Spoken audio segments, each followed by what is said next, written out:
America, bonjour, hi, Canada. That music means we are here for the Hillsdale Dialogue, our weekly climb up the mountain of something important. Sometimes it's a current event like last week. Sometimes 2 weeks ago, we did sort of our intro to Plato, where we'll be going in August and September. But over the next 3 weeks, Dr. Larry Arnn, who you see right there, president of Hillsdale College, and I are going to climb the last mountain on the world crisis. And we could actually spend another year on it, Dr. Arnn. I know you don't want to, but you think we could spend another year on this? Yeah, I want to. Let's do it. It's a very great book. And there's a lot of, Churchill's soon, it's the 150th anniversary of his birth is in November this year. So he's been dead a long time, right? But he had a wonderful ability to look beyond and see the deep things going on. And they're the same things that are going on now. So it's a very wonderful book. This is our last chapter on this volume. Volume 3 of the World Crisis is 1916 and 1918. And just to comment on that, Dr. Arnn, we've spent all this time getting to 1916. So 1914, the war begins in August, goes all the way through 1915. And today we're talking about the Battle of the Somme. I wish I knew French geography better than I did. There are good maps in this Bloomsbury edition. But the immensity of this battle that began on March 21st, 1916, it did not conclude really until the fall. It just went on and on and on. I think he wants to convey to us the immensity of this battle. And I don't think that's hard to do when you just read these 3 chapters on the breakout or the attempted breakout of Operation Michael, Operation Man. I hope I'm pronouncing that correctly. And then the petering out. Just give us the overview of how important the Somme was to all of this, in your opinion. Well, this is the 3rd or 4th battle of the Somme, depending on how you count. And the number of people killed in that region is, several million. And this is the last great battle of them. And it's occasioned by the fact that the Germans have been fighting a 2-front war against Russia and other countries in the east, with Austria joining them, and against France and Britain in the main in the west. And they destroyed Russia by sneaking Vladimir Lenin and his crowd from Zurich into Petersburg, and they fomented a revolution. And they managed to take, by narrow margins, in 1917, they managed to destroy the Tsar and eventually shot him and his children in a room, and his wife, and they founded a despotism. And then their first act of foreign policy was to make a peace with Germany, and that freed up 2 million German soldiers. And they were transferred to the West over the winter of 1917-18. And then on March 20, and so now they've got a 2 million person reinforcement on a front that what the British had 1 million and some, and the French had 3 million and some, and the Germans had about that number. And now there's 2 million more on the German side.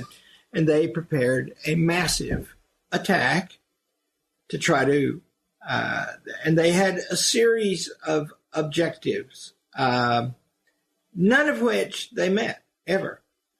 But Michael Churchill writes, their first offensive, and they've got 50 divisions freed up by the Russian defeat and withdrawal of the war. Michael, quote, must be regarded without exception as the greatest onslaught in history of the world. 37 divisions on the German side, 6,000 artillery pieces, 30 more divisions behind them in support. The Brits had 17 divisions and 2,500 guns. At that particular part of the line, they tried to break out across an entire front.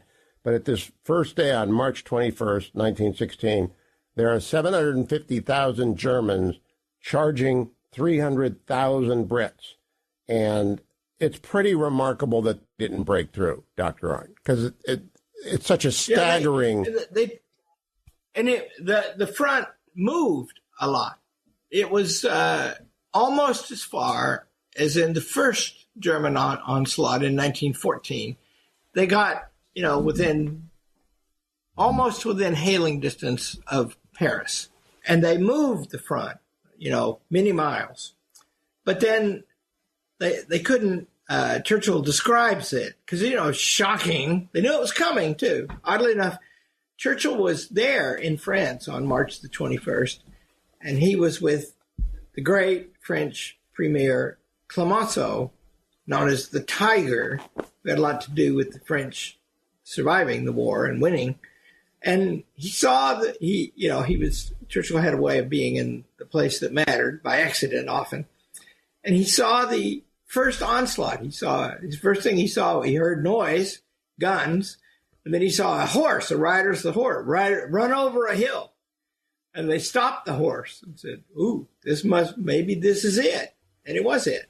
And so Churchill describes all this as like you've got, imagine a floor to mop the size of a football field, and you throw a bucket of water across it. And the bucket of water goes with real force for a while. It slows down. He says first it flows, and then it soaks, and then it's stagnant. And that's what these waves of the German invasion were like. And their first objective was to break up and dislodge the Allied armies. And they moved them a long way. Most effective onslaught after the initial onslaught, where there weren't any trenches or preparations made. And then, Dr. Arnn, our viewers are going to find that to be the most interesting 30 seconds of video ever, because unbeknownst to you, one of your boxers wandered behind you and got up in your easy chair and began rocking it. So the deference extended to you by your boxers is not high. No, Woodrow is sometimes disappointed if I come back to that chair, which is my favorite chair, quickly, because it means he hasn't had time to occupy it yet. And, I can go on, but it's terrible. I want to go back to page 309. You were referencing this. I want to quote Churchill. It answered every offensive lost its force. I answered that every offensive lost its force as it proceeded. It was like throwing a bucket of water over the floor. It rushed forward then soaked forward, and finally stopped altogether until another bucket could be brought. But the Germans tried to bring more buckets, didn't they? They did, yeah. And their second objective was to break the British and the French apart, which would, drive the British to a Dunkirk of World War I. They'd make them get off the continent, and then they could concentrate all their force on France. And they failed to do that in the second wave. And so then after that, they didn't have any really decisive objective in mind. And remember what this amazing, the staggering size of all this, the staggering size of the whole war, but this is the biggest battle in it. It points out something, and that is that the Germans were fools. Because back when I was in graduate school studying with the great Harold Rood, he had us all read a book called The Short War Illusion. And the Germans, they're in the middle of Europe, and they have always been tempted to the view that if we can beat these guys over here, then we can beat those guys over there, and we'll have two wars that are pretty short and the whole thing manageable, right? But they couldn't do it. And the effect of this battle, by the way, is that the German army was destroyed. They took very heavy casualties. They inflicted more than they took, which is really something. Being on the onslaught it means they were a tremendous army, great army. The Germans have fought very well. I think General Patton is one of the few people who ever had a casualty advantage fighting the Germans in either World War. But in the end, it's too much, right? They just fell apart, and they stopped, and they began to mutiny, and Germany sued for peace. And I got to sue for peace for a moment here, America. Stand by, not peace, but a break. We got to go to commercial break. Please remember, all things Hillsdale at hillsdale.edu, including all the Hillsdale Dialogues at hughforhillsdale.com. It's no secret that Americans are more divided than ever. And it's not just over what policies will improve our great country. No, it's over whether America is great at all, whether America deserves our love. That's why Imprimis is so important. Imprimis looks at the issues of the day from a constitutional perspective, reminding citizens always of our great heritage of liberty. For more than 50 years, Imprimis has featured speeches from the smartest conservative thinkers and writers at Hillsdale events. These days, Hillsdale publishes people like Molly Hemingway, Andy Puzder, Harmeet Dillon, and Chris Rufo. Over 6.4 million American households and businesses receive Imprimis absolutely free. And I urge you to sign up for it today at no charge. To get your free lifetime subscription, go to hillsdale.edu/lifetime right now. Or text the word Imprimis to 71844 and we'll send you a link to sign up for your free lifetime subscription. That's IMPRIMIS to 71844.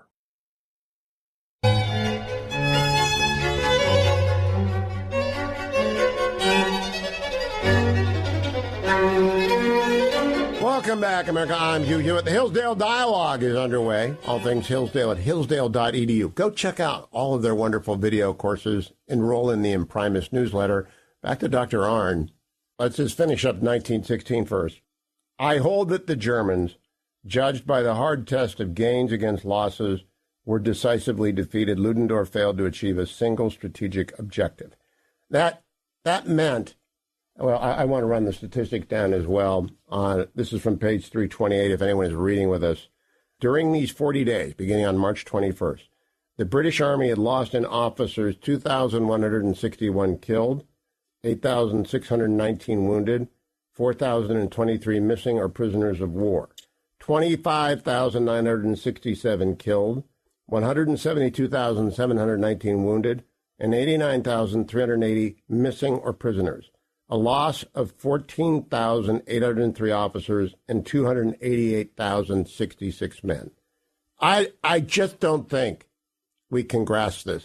This is over 40 days. The Americans lost 400,000 killed in all of World War II, and they lose that in 40 days. I'm surprised Great Britain kept fighting. Yeah. Well, Churchill writes of that in the first volume. Nothing daunted the valiant heart of man.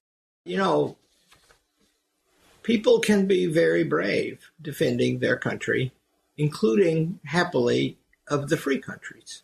And they fought really well. Everybody did. And Churchill thought that the First World War was a failure of leadership on both sides. The Germany made a terrible calculation. They thought they could conquer all of Europe. And they destroyed themselves. And not once, but twice, by the way. And they did enormous destruction, which is still very influential in the war.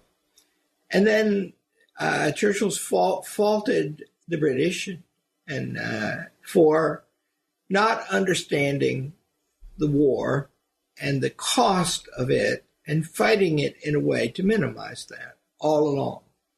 Now, at this stage, they don't have any choice. I'm in my Napoleon kick right now, which has been brought on by World War I, the study of the world crisis. And he would do repeatedly until 1812 in the Russia invasion. He would attack the stronger of the two armies facing him, and then he would move. He used interior lines very effectively. But that was 100 years before this, right? And munitions had not arrived. The kind of artillery, the kind of shells that they threw.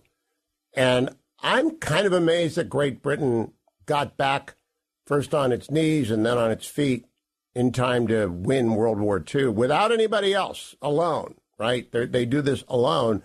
Do you think Churchill could have been as effective a war leader in World War II had he not endured not only the Somme, but all of those years?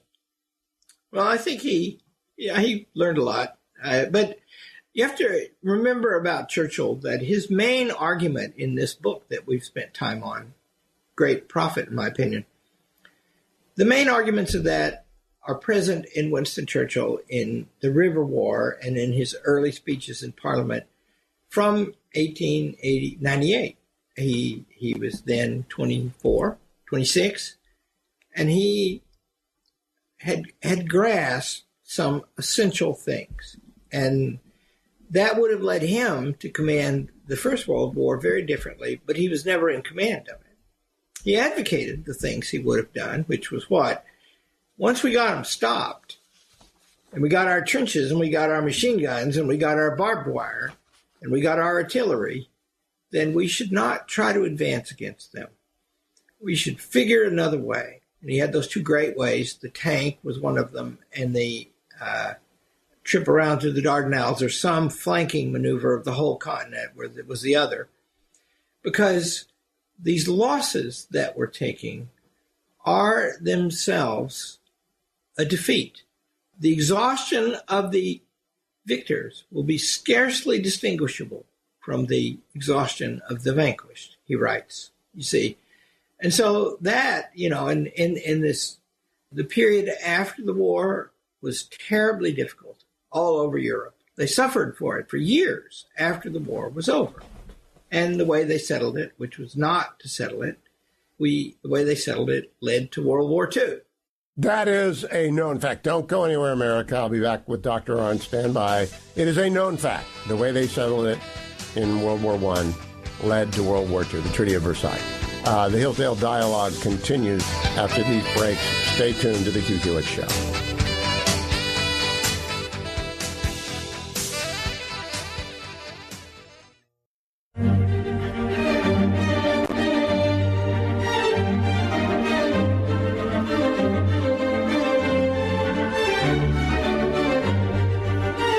Welcome back, America. I'm Hugh Hewitt. The Hillsdale Dialogue is underway. What the heck is the munitions minister anyway? Back now with Dr. Larry Arnn, president of Hillsdale College, all things Hillsdale at hillsdale.edu. Munitions minister. Let's talk for a moment about Churchill. This is another of the many jobs. We'll end up talking about his time as minister of war after the war. But they bring him back. He fights in the Battle of the Somme, and then he's recalled by Lloyd George and installed as munitions minister, Larry Arnn. 80 departments, 2.5 million workers, quote, toiled with a cold passion. It's a vast array. It's kind of hard to imagine how a guy who had never been in business and was notoriously bad with money could organize this. Any insight into how he had this skill set to do this? He didn't have Max Beaverbrook at this point. Well, he was a great man. And he was very good with money. He made a lot, he spent it producing. But, he did spend more than he had sometimes.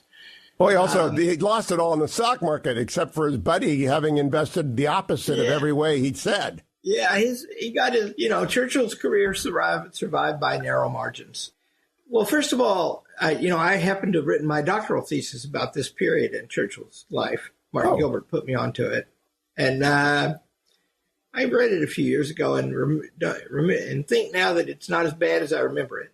But he thought, I'll add a third thing now. Churchill thought that the key to the war was to use a flanking maneuver, which didn't work. And then second, the key was to use machines. And the tank was his favorite. He helped to invent the tank. The original idea was his. But now he's in a job where he's going to produce these machines.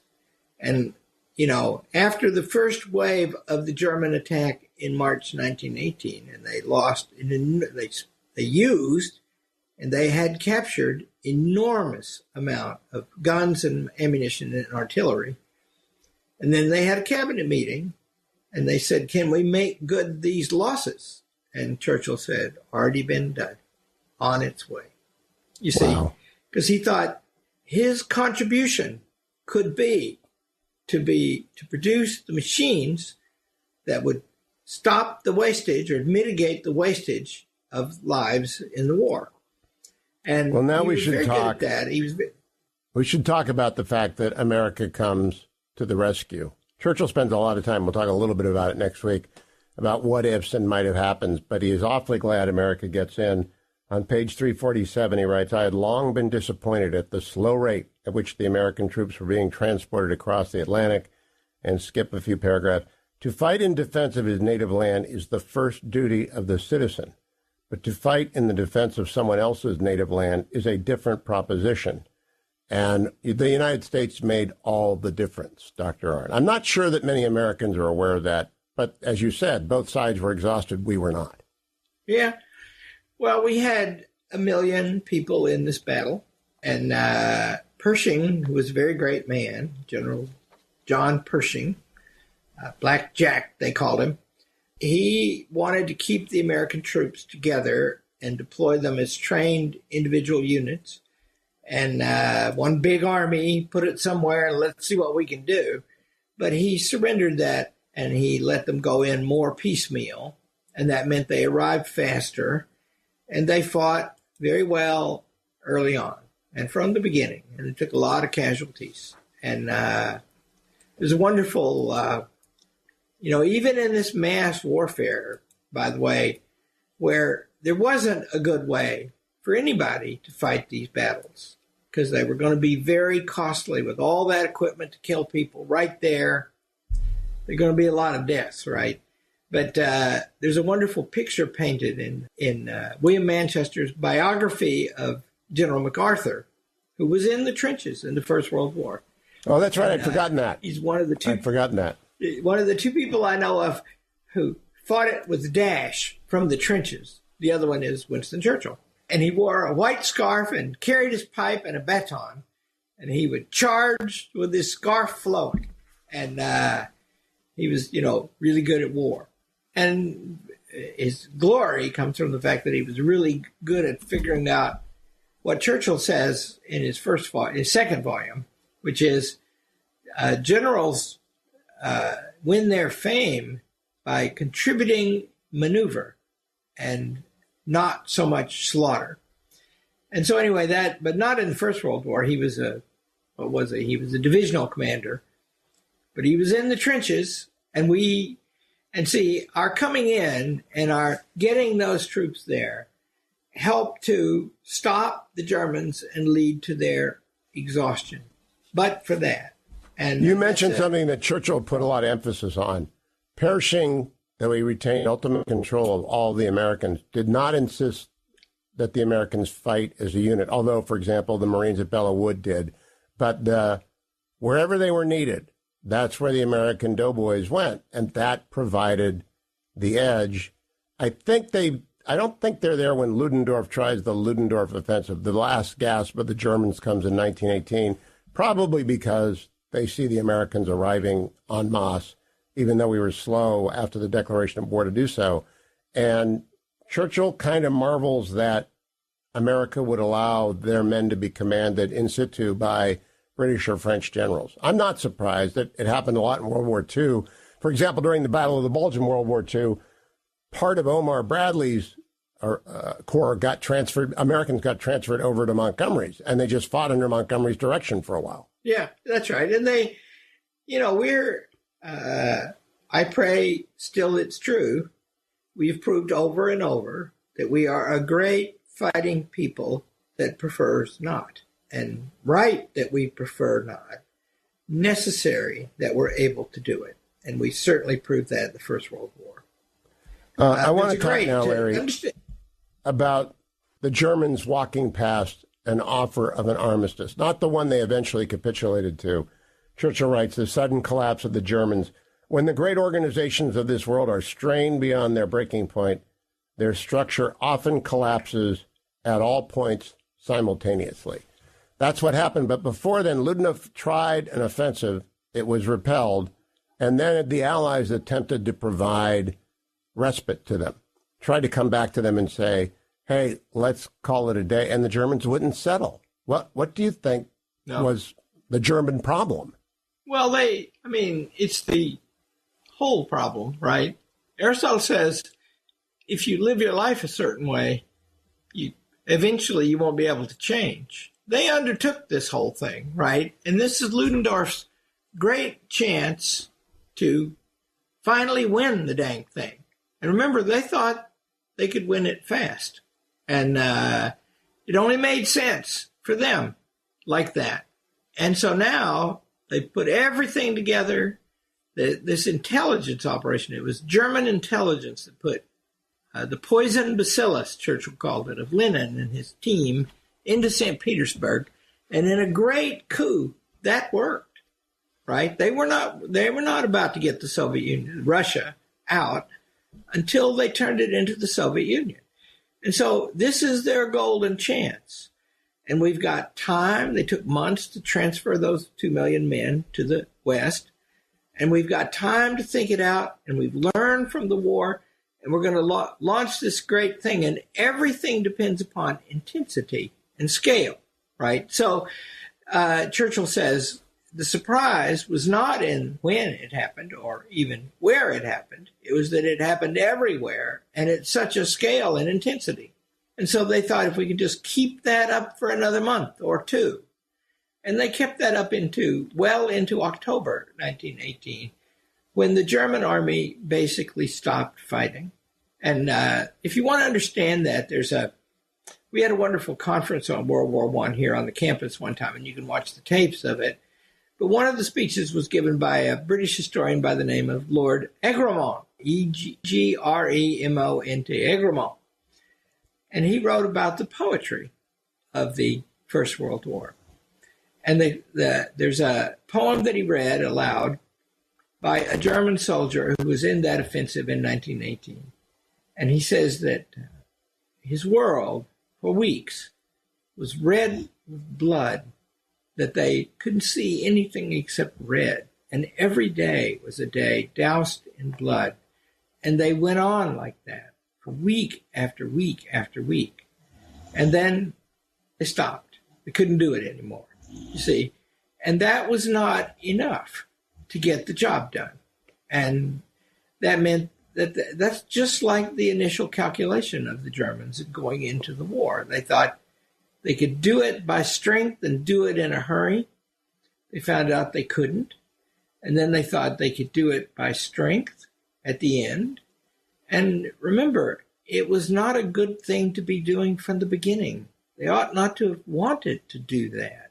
And they ought not to have had in their political system the capacity to make the judgment that they made. I have made the argument to others, not to you, shoot it down, of course, that the Germans can be forgiven thinking that they could do 1870 all over again. That was the previous war that Germany and France had won, that Germany won in rather rapid fashion. They dictated terms. They took Alsace-Lorraine. And then they withdrew.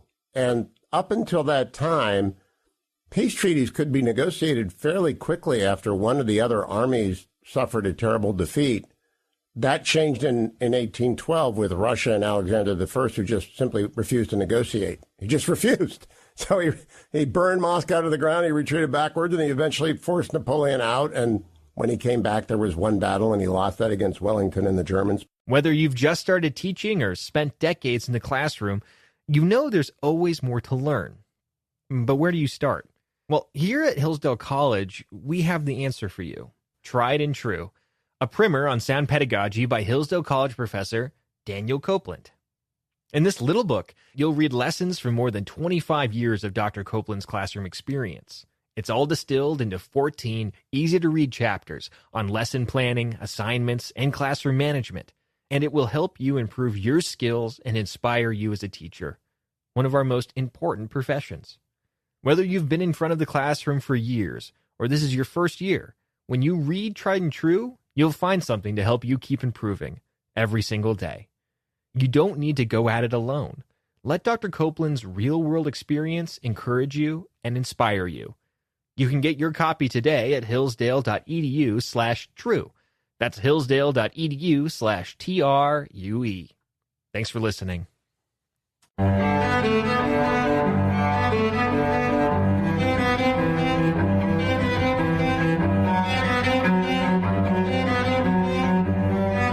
Welcome back, America. Talking World War I and Churchill's memoir of it with Dr. Larry Arnn and the Hillsdale Dialogue, all things Hillsdale, hillsdale.edu.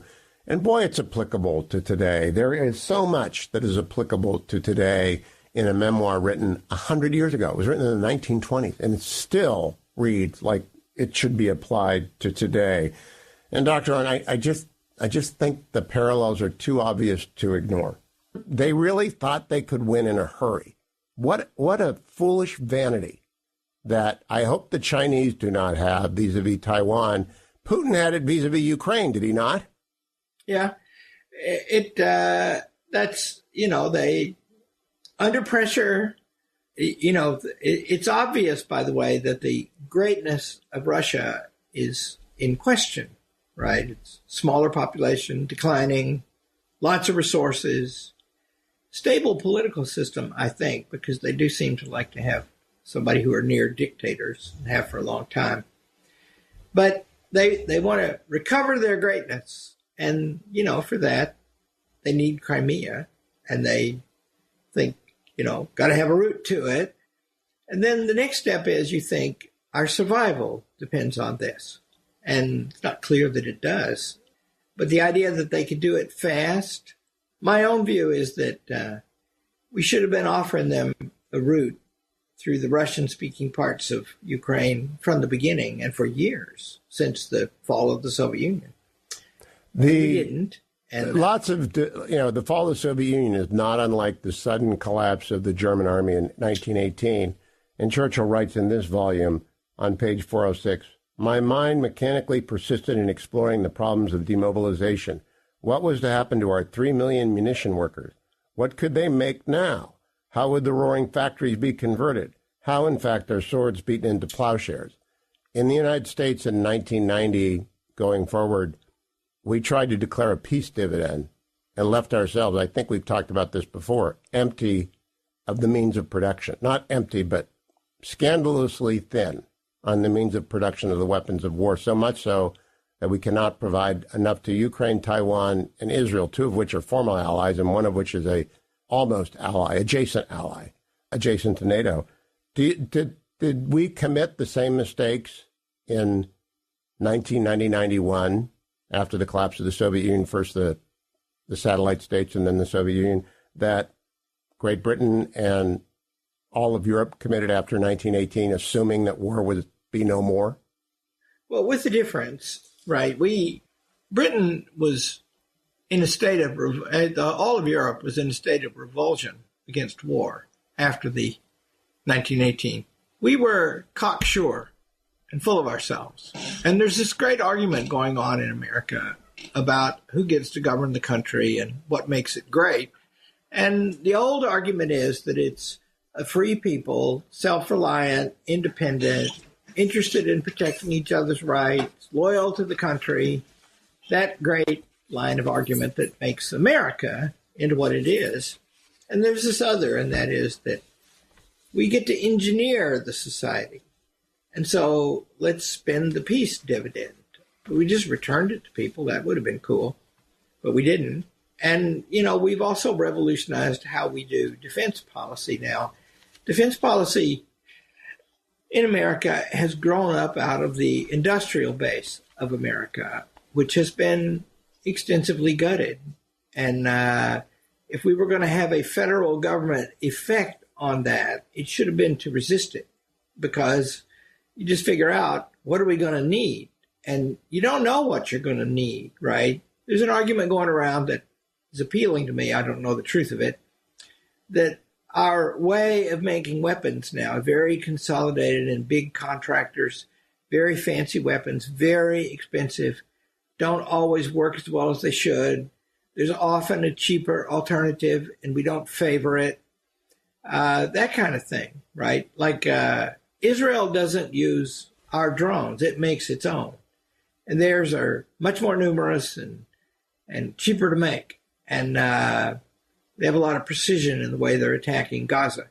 And so I don't know the truth of all that, but I think that in general you can find a theme in America that we increasingly think that the greatness of the country is in the skill and comprehensiveness of its central administration. And I don't think that's true. It isn't true. I don't think anything works that way. What is true is that a lot of people believe Hillsdale College doesn't work that way. I can tell you. Let's say I'm a fair college president. I'm pretty good.